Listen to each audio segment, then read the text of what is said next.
Hello there, Ray here. We just got some new insight to the sniffer through an official post by Minecraft on their Instagram. If you guys don't know, I also have Instagram. You can follow me at RaysWorksYT. And this post I did was a video of the work in progress sniffer moving about. In this video, we're going to look at everything new that we can learn about the sniffer. So if you want to know what the actual features that the sniffer has, check out my previous video on it. We can confirm a couple things that we weren't quite sure about in the early video, where they first announced the sniffer through the mob vote. A lot of people ask me, did the sniffer have 6 legs? And this video here confirms that. As you can see, there is 6 legs that kind of move in a caterpillar-like motion. There's also some debate on the ears. If there were really floppy ears, we can definitely see they're quite large and floppy. And overall, they're very shaggy, like they have a lot of hair on them. It almost reminds you of like the woolly mammoth or maybe oxen. This possibly could indicate that the sniffer came back from a time where it was colder. The shrubbery we also see on the sniffer almost kind of looks like leaves, like it might be used for some kind of camouflage.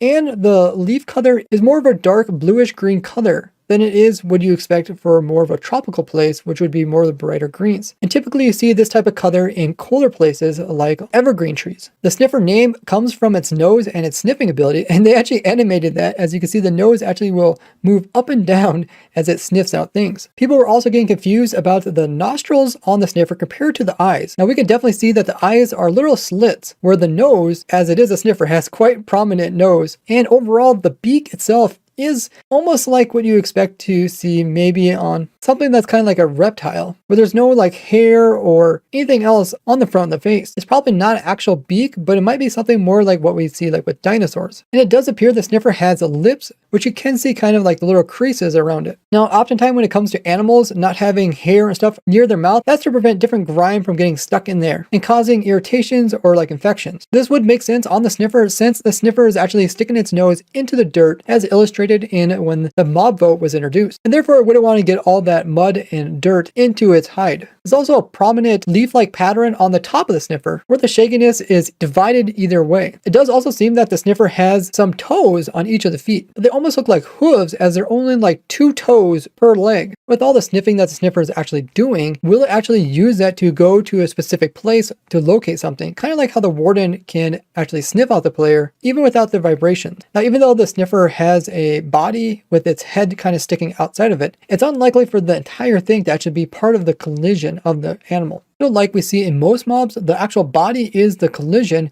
where the head is just a visual piece that doesn't actually collide with it. Now in this world where we have all the mobs sorted by widest as well as tallest, we can kind of compare how the sniffer will measure up compared to other mobs.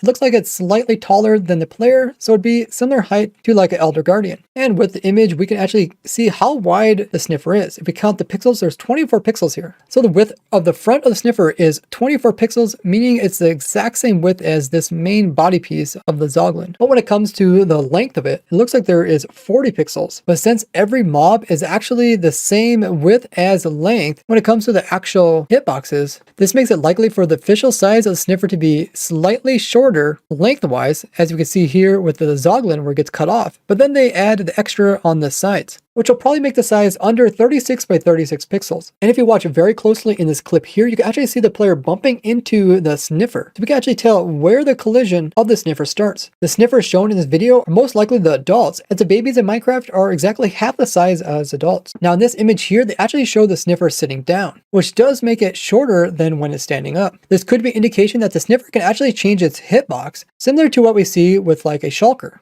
We could also see this in a pufferfish, which their hitbox changes as they puff up. Even pet mobs sitting and standing doesn't change your hitbox. But more recently, they made it so the camels can actually sit down and change your hitbox compared to standing up. So it's possible they're going to do the same thing with sniffers, where their hitbox will change when they lay down on the ground. Now, unlike most Minecraft mobs, the sniffer doesn't actually illustrate any tail, which is a bit odd. What do you guys think about the sniffer? Is there any special abilities that I should also have? Then check out everything we know about 1.20 in this playlist here, or this one all about extremely rare mobs. I'm excited to see what the sniffer offers to the game, and of course I'll be designing farms around it. And don't forget to join my live streams every Wednesday, Friday, Saturday, and Sunday at 2 p.m. Eastern. Thank you guys for watching. I'll see you guys next one. Bye-bye.